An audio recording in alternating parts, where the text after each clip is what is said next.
to be honest, you got to give a major, major shout out to J.J. Redick because J.J. Redick been really coaching his ass off. I'm not gonna lie. Lakers are at 34-21. They could, slide into that third seed. They're like pretty much a game back from being the third seed.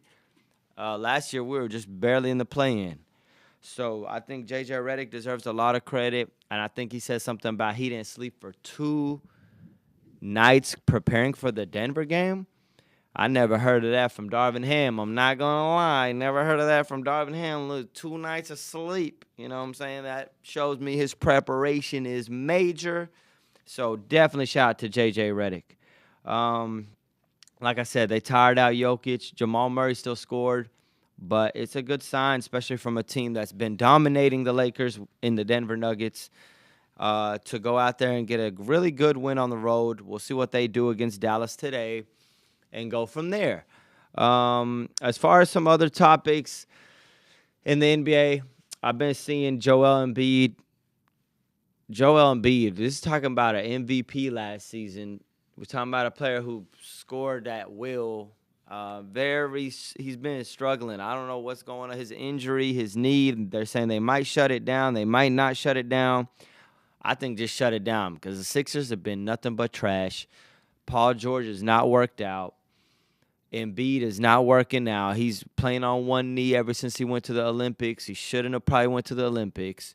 And the only player on that team that's, going to guarantee you buckets is Dallas, Texas' own Tyrese Maxey.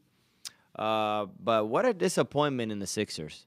I mean, for real talk, because they're like at the bottom of the East, and people had them projected at being like the top 3-2 team in the East. So, bro, I cannot believe how far the Sixers fell off. Yesterday, they were down almost 40 points to the Chicago Bulls. We're talking about another team that's not even good, a trash team.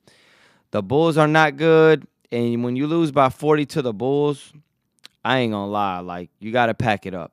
You got to pack it up. You got to try to see if you could trade Embiid. You got to try to see if you can get off that contract by Paul George. But they lost 142 to 110. If my math serves me correct, that is 32 points. It's a 32-point loss to the Chicago Bulls. So that's a sorry loss right there. I'm not going to lie. I don't know what they got to shut Embiid down for the season.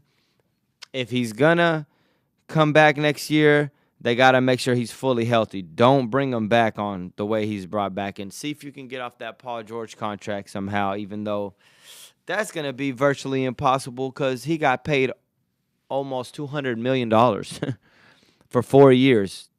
That's crazy. But that's the Sixers. I just had to talk about how disappointing they have been.